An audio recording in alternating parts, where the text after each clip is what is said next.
Alden Richards, mas komportable siya sa piling ni Catherine Bernardo. Siyempre, sinyalis na umano iyan na talagang habang buhay na napakamamahali ni Alden Richards si Catherine Bernardo. Hindi na niya papakawalan pa ang actress dahil ito lang naman ang babaeng nakapagbibigay sa kanya ng kaligayahan ngayon. Simula nang makilala ni Alden Richards si Catherine Bernardo, talagang dito niya nararamdaman na sadyang tunay na siya ay maligaya kapag nakikita at nasilayan niya ang pretty girl na si Catherine Bernardo. Aminado si Alden Richards na talaga nga namang siya ay komportable na sa piling ni Catherine Bernardo. Kaya, naghihiyaw na sa kaligayahan at kilig na darama ang kanilang milyon-milyon na mga taga-subaybay. Siyempre, isang malaking posibilidad na mangyayari pa rin naman ang katotohanan na magkakatuluyan si Alden Richards at Catherine Bernardo.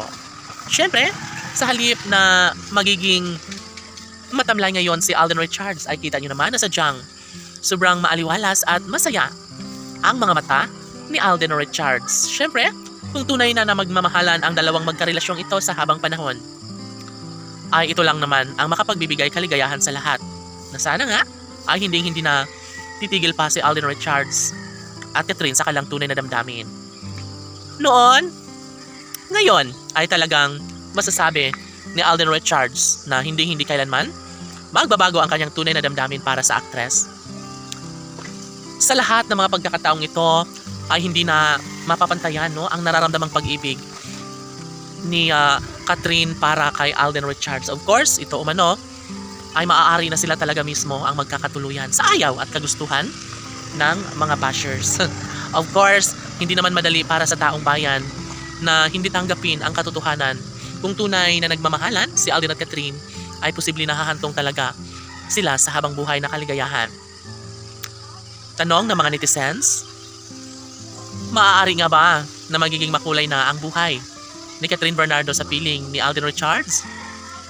Sila na kayang dalawa ang tunay na magkakatuluyan hanggang sa pagtanda? Well, nararamdaman na ng taong bayan na maaari at posible na magiging makulay nga at mabigyang katuparan ang lahat ng mga pangarap ni Alden at Catherine sa isa't isa, lalong-lalo na ang pagbuo ng sariling pamilya. Siyempre, hindi rin naman papayag ang taong bayan na mauwi lamang sa wala ang lahat dahil nga, mas nararamdaman nila ngayon ang tunay at wagas sa pagmamahal sa isa't isa ni Alden at Catherine. Isang pag-ibig na talagang nais na ibahagi sa taong bayan para kay Alden at Catherine. Siyempre, ang kaligayahang nais nilang ipasiwalat, nais nilang ipadama sa kanilang milyon-milyon na mga taga-subaybay. Maaari na magiging may isang katuparan ng lahat, lalo na at ngayon, na tunay na minahal ni Alden Richards si Catherine Bernardo. Laban!